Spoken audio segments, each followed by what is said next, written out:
Stoichiometry is all about the mole ratio. You'll notice everything else just goes to moles and then goes to moles. Everything collapses to moles. You change to moles of B and then you branch out to whatever you need. This mole ratio, though, is not from a chemical formula. It's from a chemical equation. If you remember, the chemical formula is like CaCl2. Boom, one formula. The equation is the reactions that you have just been writing with all the chemicals, reactants, and products. Okay, so this mole ratio, ooh, what's happening here? This is exciting. There we go, that's better. And this is on your green sheet. This is the mole ratio from the balanced equation, and we use basically just the coefficients.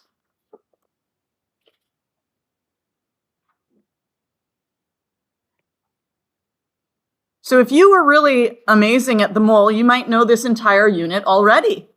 You might be like, hey, I don't need to learn anything. However, we're going to take a little time and just make sure you feel good about it. Okay?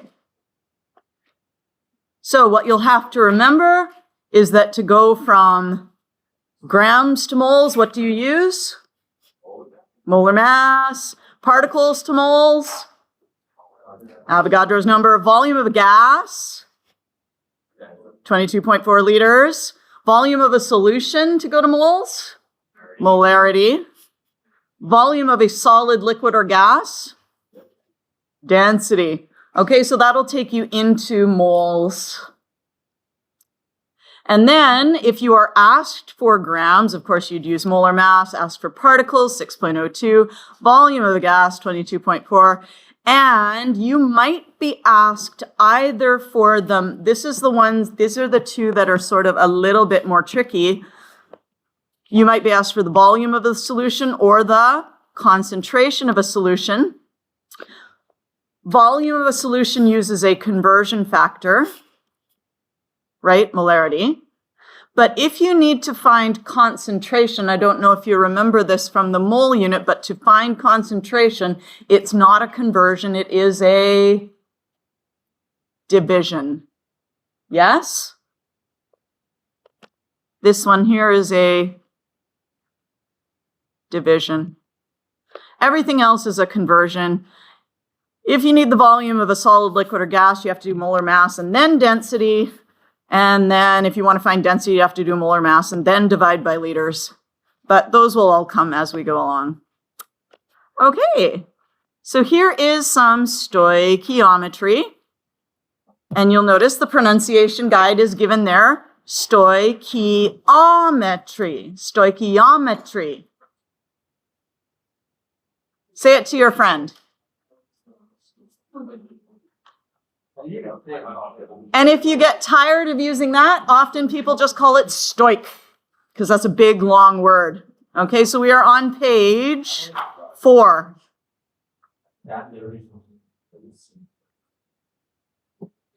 So just like the mole ratio in formulas, the mole ratio here just works from scaling up. Okay, so we can have the ratio of individual molecules. If I have CH4, okay, methane, I can react it with 2 O2s and I'll get CO2 and 2 H2Os. So you can see I have 1 molecule, 2 molecules, 1 molecule, 2 molecules. We are using our coefficients here to tell us the ratio of molecules. Is good?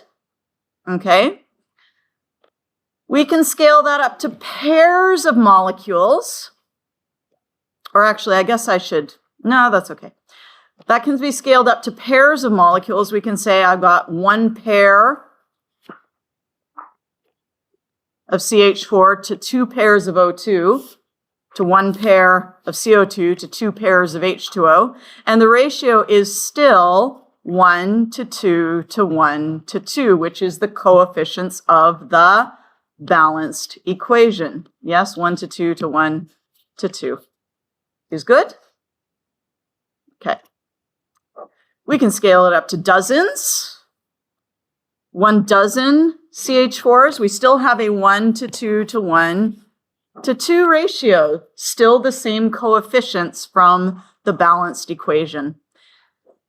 And then finally, we can scale it up to moles. So we have 1 mole of CH4 and 2 moles of O2 gives 1 mole of CO2 and 2 moles of H2O. And so we can write these as mole ratios, okay? So you have 1 mole of CH4 to 2 moles of O2, right? A 1 to 2 ratio. Or we can have 2 moles of O2 to 1 mole of CO2. Or we can have 1 mole of CO2 to 1 mole of CH4. All of those, plus a whole bunch of others, are possible conversion factors. Yes? Very similar to what we've done before? Yes, okay.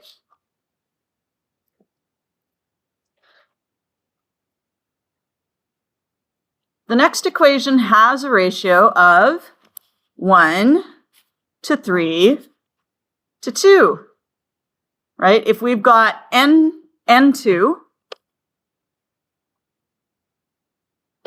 plus 3H2, that gives us 2 ammonia. Remember, ammonia is NH3, ammonium is NH4 plus. So we have 1 N2 to 3 H2 to 2 NH3. That is a molecule ratio. 1 molecule to 3 molecules to 2 molecules. But it is also the mole ratio. Okay. 1 mole to 3 moles to 2 moles. Does it work for grams? No. No, 14 to 3 to 17.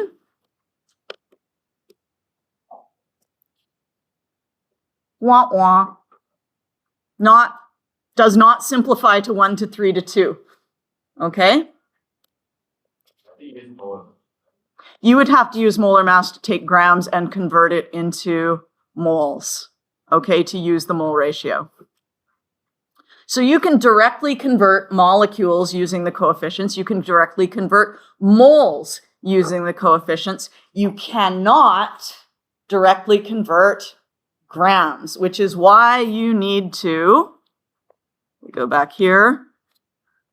If I give you grams, you need to convert to moles first before you can use the mole ratio to get the other substance. This is all about going from one substance to a different substance.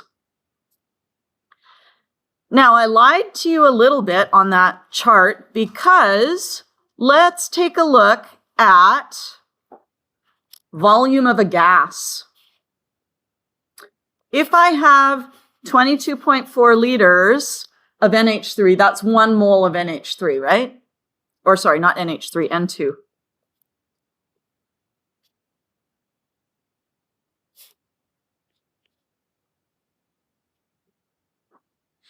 If I have 3 times 22.4 liters, how many moles is that?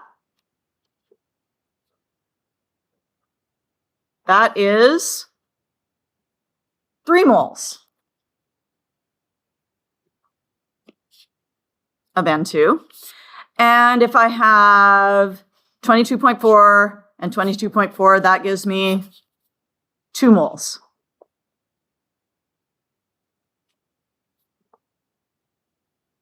So if I take all of my liters and I divide by 22.4, what do I get? I get 1.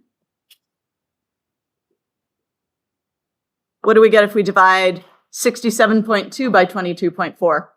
3.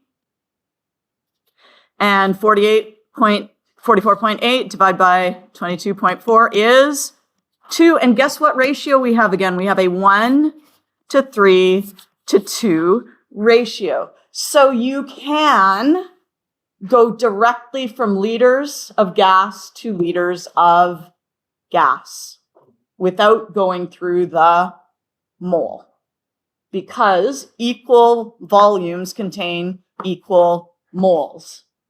Whereas equal masses of different elements do not contain equal moles, right? But if you're like, I can't remember that exception, that's too confusing, you can always just convert your liters of gas to moles, moles to moles, and then moles to liters of gas. Okay? Doesn't matter. Up to you. So actually, if we were to go back here, we can do a shortcut from volume of gas to volume of gas. We can use the volume ratio, which is the same as the mole ratio. That's only for gas.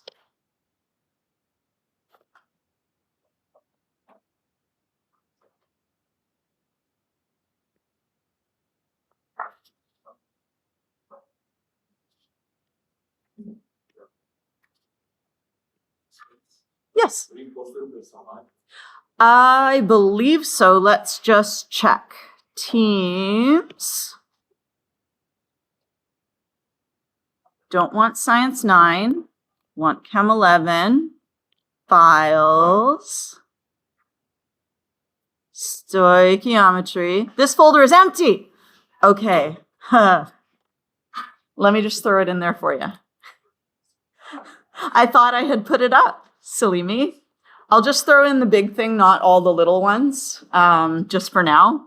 That would be Chem 11, Stoichiometry, 2024 fall. There we go. And let's throw up the key while we're at it. Key. Okay. There we go.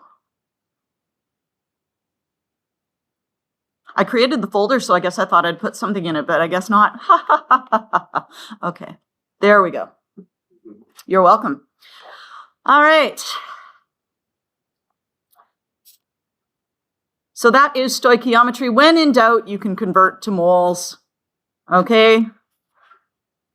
This is just a smaller version of the other one that has more things. Yes? Could you show that again? Oh, yes, back to that one. Yes. Yes, yes.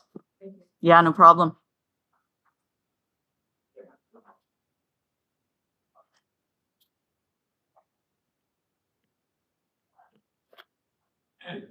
Funky S.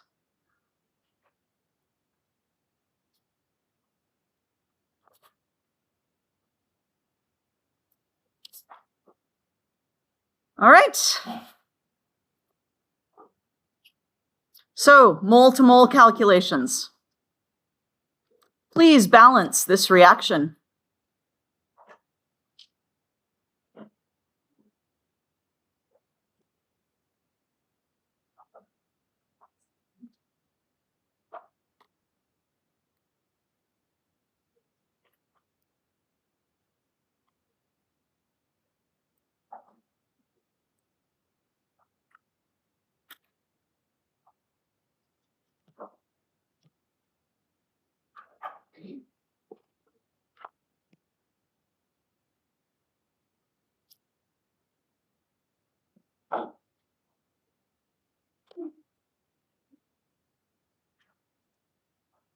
Do you think you guys could do this problem? Get yourself a piece of paper and cover up the answer that's there?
Just a couple things to point out. You could simplify this ratio to a 1-to-2 ratio, but usually we don't bother. Usually we just stick with using the coefficients from the equation because it makes our life simple. Yeah? Especially it just means you don't have to think so much. Yeah? So you could have a 1-to-2 ratio instead. Now, does it make sense, like logically, for every 4 aluminum, we get half as many Al2O3s? Yeah? So if I have 17 moles of aluminum, I should have half of that, 2/4, moles of Al2O3. Okay? That's where that's all coming from. But you can just grab those numbers from your equation and you're good to go. All right. What? Oh, okay. How many moles of oxygen are needed to react with 23.8 moles of aluminum? Do we need to do that one? Yes. Okay, good. Do it.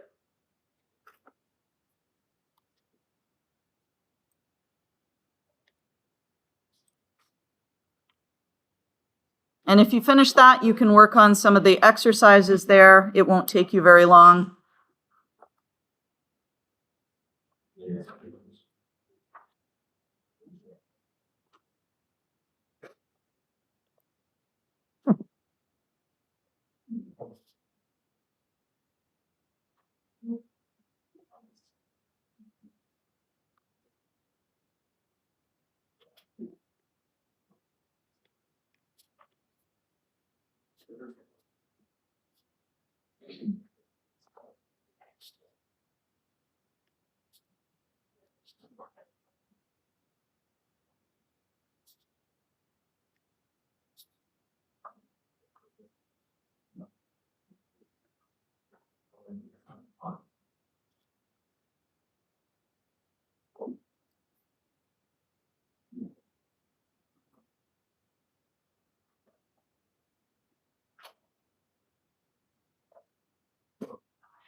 Is the answer in there wrong? Is it rounded wrong?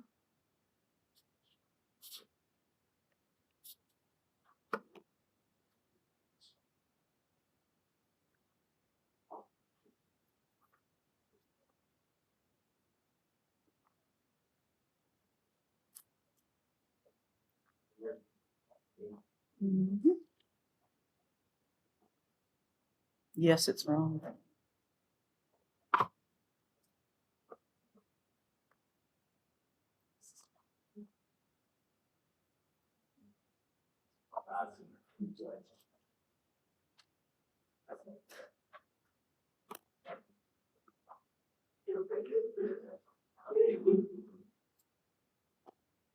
I did not realize that. I didn't reach my.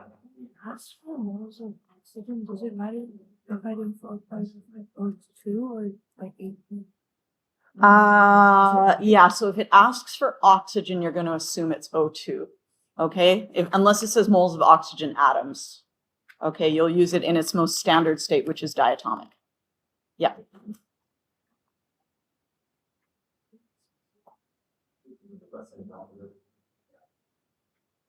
Now, what do you guys think? Now that you've got the hang of that, do you need me to stand up here and teach you the next part, or do you feel like you can just start working on it? You can just start working on it? I got one of those.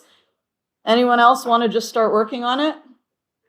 Okay, we'll let you just start working on it. If you want me to come over and help you with anything, just let me know. So you can just start working on 7.1b when you're done A and 7.1c when you're done B. And you don't necessarily have to do every single question.